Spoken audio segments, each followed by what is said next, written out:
నమస్తే. Welcome to our channel. నేను మీ నాగేష్. ప్రస్తుతం మనతో సీనియర్ జర్నలిస్ట్ జగదేవ్ గారు ఉన్నారు. అన్నగారితో మాట్లాడదాం.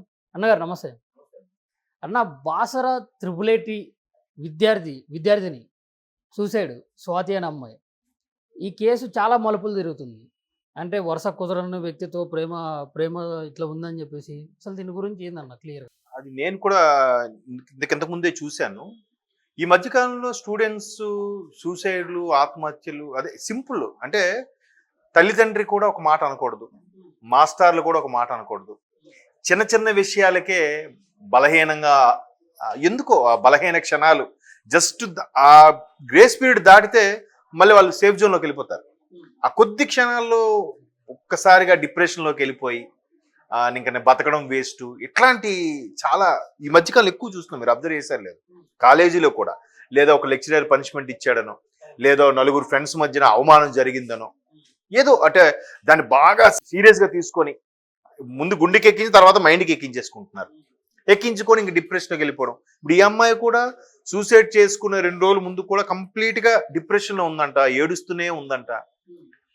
విషయం ఏంటంటే జనరల్గా అన్ని దగ్గరలో మనం సూసైడ్ ఎవరైనా చేసుకున్నారంటే వినేది ఏంటంటే పెళ్లి కాని అమ్మాయిలు, మేబీ లవ్ ఫెయిల్యూరు, అవును, లేదంటే ఒకవేళ ఈ అమ్మాయి ఎవరినైతే ప్రేమించిందో వాడు జాతి తక్కువవాడనో, లేదా మన స్థాయికి తక్కువవాడో ఇంట్లో ఒప్పుకోరన్న భయంతోనో, లేదంటే వాడు మన స్థాయికి పనికిరాడని చెప్పి ఆ కుర్రోడిని వీళ్ళేదో చేసేయడం.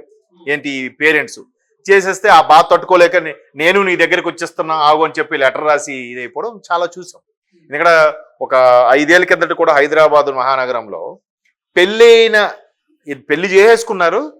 ఎక్కడికో ఒక రిజిస్టర్ ఆఫీస్కి వెళ్ళి వస్తున్నారు, లేదా షాపింగ్కి వెళ్ళి వస్తుంటే ఆ కుర్రాడిని పిల్ల తాలూకా తండ్రి చంపించేశాడు, మర్డర్ చేశాడు. వెంటనే పిల్ల తండ్రి మీదే కేసు, ఏదో సంథింగ్ అలా ప్రియానే వస్తుంది, నాకు కరెక్ట్ పేరు గుర్తులేదు. సరిగ్గా తండ్రి మీదే పెట్టడం, ఆ తండ్రి కూడా మనస్తాపంతో చనిపోయాడు. అవును, మనం చూసాం. అంటే ఇలాంటివి ఏంటంటే అసలు ఎందుకు వద్దంటున్నారు పేరెంట్స్? మరి మీ ఏజ్కి మీరు ఆలోచన విధానికి కరెక్ట్ కాదు అనేది వాళ్ళకి తట్టట్లే. తెల్లటివన్నీ పాలు నల్లటివన్నీ నీరు అనుకునే స్టేజ్ అది. సో మనం ఏదైనా సాధించగలం, ఏదైనా చేస్తాం. మేమిద్దరం మేజర్లు, ఇద్దరం బీటెక్ లేదా గ్రాడ్యుయేట్ రిలీవ్ అయిపోయాం, ఎక్కడైనా బతికేస్తాం, ఏదో చిన్న జాబ్. చిన్న పిల్లలు కూడా అంటే 10-18 సంవత్సరాలు కూడా రాని వాళ్ళు, హై స్కూల్ స్టేజ్ వాళ్ళు కూడా చాలా వింటుంటే అరే ఎటుపోతుందిరా అని భయం వేస్తుంది. ఒక్కొక్కసారి ఇంకా కలికాలం అని ఒక మనసుకు సర్ది చెప్పుకున్నా ఇంకోసారి భయం వేస్తుంది. అంటే మనకి పిల్లలు ఉన్నారు, ఏంటి నెక్స్ట్ జనరేషన్ ఎటు పరుగులు తీస్తుందని భయం వేస్తుంది.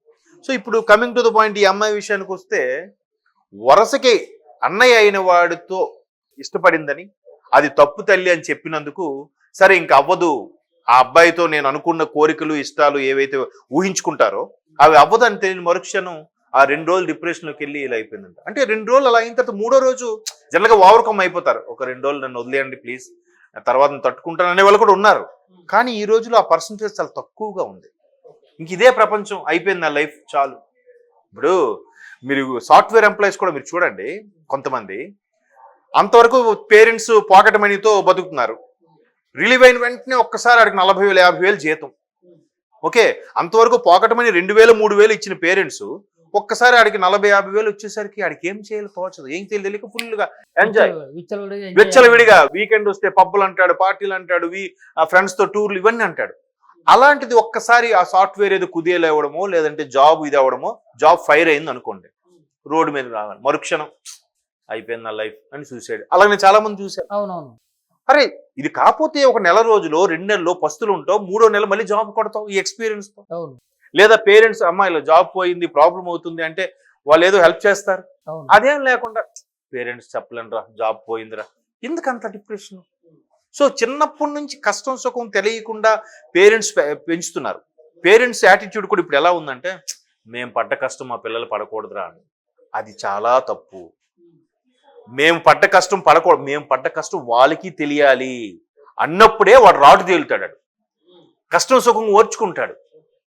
నిజంగా మీరు చూడండి, రూరల్ ఏరియా నుంచి లేదా కూలీనాలి చేసుకునే పిల్లలు, రైతు కష్టంగా పెరిగిన పిల్లలు ఎటువంటి కష్టంగా నిలబడిపోతుంటారు వాళ్ళు.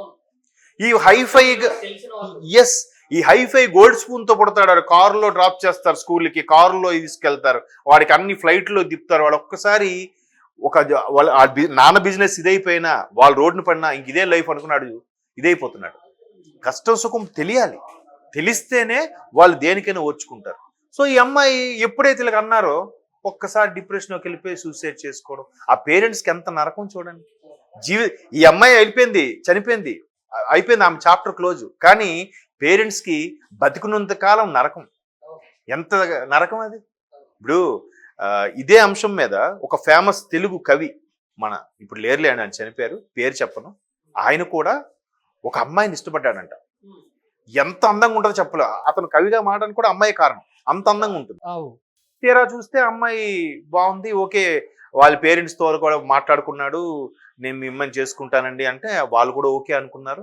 సరే పెద్దలు పిల్లండి మాట్లాడదాం అనేసరికి ఈ పెద్దలు ఆ పెద్దలు కలిసేసరికి ఒరే నీకు వరుసగా చెల్లవుతుంది, కుదరదు అని చెప్పారట. దానికి మనస్తాపం చెంది వెంటనే మనస్తాపం చెంది కొన్ని రోజులు బాధపడ్డాడు. ఆ తర్వాత కొన్ని రకాల అలవాట్లకి, వీటికి దీనికి సిగరెట్ అదే డ్రింకింగ్ అలవాటు పడ్డాడు. ఆ విరహ వేదన నుంచే ఇంక మంచి పాటలు రాయడం స్టార్ట్ చేశాడు. లైఫ్ లాంగ్ ఇంకా ఆయన పెళ్లి చేసుకోవాలి, అలా ఉండిపోయాడు.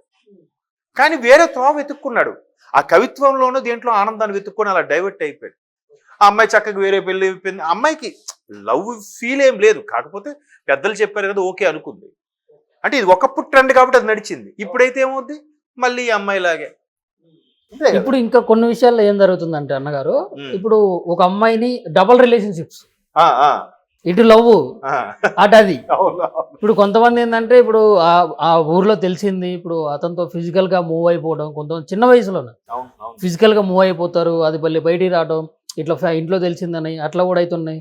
ఇప్పుడు నేను లవ్ చేసిన పర్సన్ వచ్చేసి వేరే అమ్మాయిని ఇట్లా చేసిండు అని చెప్పి అవి తెలిసి కూడా అవి తట్టుకోలేక మనస్తాపన చెంది అట్లా కూడా కొన్ని అవుతున్నాయి. అంటే మీరు అన్నట్టు ఇవి ఈ ఇల్లీగల్వి అయ్యో బయటికి తెలిస్తే ఎంత ప్రమాదము, ఇంకా ఇటు కన్నవారిది ఇటు అత్తవారి పరువు పోతాదేమో అనే భయంకి సూసైడ్ చేసుకునే వాళ్ళు ఉన్నారు.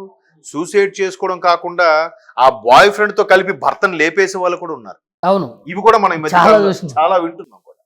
అఫ్ కోర్స్ కొంతమంది భార్య ఉంటుండగా ఇంకో మెయింటైన్ చేసి, ఇప్పుడు ధ్రువాట్ శ్రీనివాస్ గారి ఇష్యూ, భార్య పిల్లలు ఉంటుండగానే ఆయన ఇంకో ఆవిడతోని చెప్పారు వాళ్ళు పెళ్లి చేసుకోవాలనుకుంటున్నారు, ఓపెన్ గా చెప్పుకుంటున్నారు. ఓకే, మరి ఏం చేస్తాం చెప్పండి. భార్య పిల్లలు మనస్తాపం చెందొచ్చు, బట్ ఈయన ఇందులో సంతోషం వెతుక్కున్నాడు. ఇప్పుడు అందరూ ఎవరి ఇష్టం వాళ్ళదండి. ఇవాళ రేపు ఎలా అయిపోయిందంటే కాంక్రీట్ జంగిలు, ఉమ్మడి కుటుంబాలు పోయాయి. ఉమ్మడి కుటుంబాలు ఉంటే ఎవరు ఏంటి అన్ని భయము, అమ్మో అటు బాబాయ్ చూస్తాడో, ఇటు పిన్ని చూస్తాడో, ఇటు నాయనమ్మ చూస్తాడో అని అన్ని రకాలుగా కట్టడిగా బాధ్యతగా వెళ్ళేవారు. మళ్ళీ పైగా ఉమ్మడి కుటుంబం వల్ల కాంప్రమైజ్ లైఫ్ ఉండేది. ఒకటే వాష్రూమ్ అనుకోండి, ఒకటి వెళ్తే ఒకటి వెయిట్ చేసేవాళ్ళు కదా. ఇప్పుడు అలా లేదు, అన్ని ఇండివిజువల్ లైఫ్స్. ఒకటి నీ అవసరం నాకేంటి, నేను బతుకు. ఈ వ్యవస్థలో మార్పు రావాలంటే ఏం చేయాలి సార్? చేయలేము, చెయ్యి దాటిపోయింది. ఇప్పుడు అందుకే అంటానండి, ఎక్కడ నేను ఏ టాపిక్ మాట్లాడినా మారాల్సింది ప్రజలే అనే కాన్సెప్ట్ చెప్పి క్లోజ్ చేస్తాను నేను. ఇప్పుడు కూడా నాయకులు, అధికారులు, చట్టాలు మార్చక్కర్లేదు, మారాల్సింది మనం. ఓకే, పేరెంట్స్ కూడా పిల్లలు అబ్బా కష్టపడుతున్నారు కాదు, వాళ్ళకి కష్టం తెలియజెప్పండి. లేదంటే ఇలా సెన్సిటివ్ గా చిన్న చిన్న విషయాలకి అమ్మాయి ఏం లైఫ్ చూసిందని సూసైడ్ చేసుకుని చెప్పండి. జస్ట్ వరుసగా అన్న అవుతాడు, పోయింది. ఇంకొంచెం పెద్ద అయితే వీడికన్నా మంచి అందగాడు దొరుకుతాడేమో, వీడికన్నా సెటిల్ అయినాడు దొరుకుతాడేమో, అంతే కదా. ఇంకొంచెం ముందుకు వెళ్ళిన కథ ఉంటుంది. అలాగే ప్రతిదీ లైఫ్ లో ముందు మూవ్ అయిపోతూ ఉండాలి. అట్లాగా ఇదే అయిపోయింది లైఫ్. పాపం ముందు తెలుసో తెలియదు అంటే వరుసగా అన్న అవుతాడు అని చెప్పి తెలిసి చేసిందా, లేకుంటే తెలియక చేసుండొచ్చు, తెలిసి మరి అట్లా ఇది ఎవరు తెలియక చేసుండొచ్చు. ఇలా అయిన తర్వాత తప్పమ్మని చెప్పిన తర్వాత అబ్బా ఎంత పొరపాటు చేశాను, చాలా పొరపాటు చేశానని రియలైజ్ అవ్వడం పోయి ఇట్లా మనస్తాపం చెంది అవ్వడం అనేది సరైన పని కాదు. చూద్దాం మరి. అంటే ఈ విషయం ఎలా బయటకు వచ్చింది, ఇంకా పోను ఈ కేసులో ఇంకెన్ని మలుపులకు వస్తాయో, లేదు మేము అప్పుడు అలా తప్పుగా అనుకున్నాం, ఇది వేరు అని వస్తుందేమో, వేచి చూడాల్సిందే. ఓకే అన్న, thank you for your valuable time and your valuable words.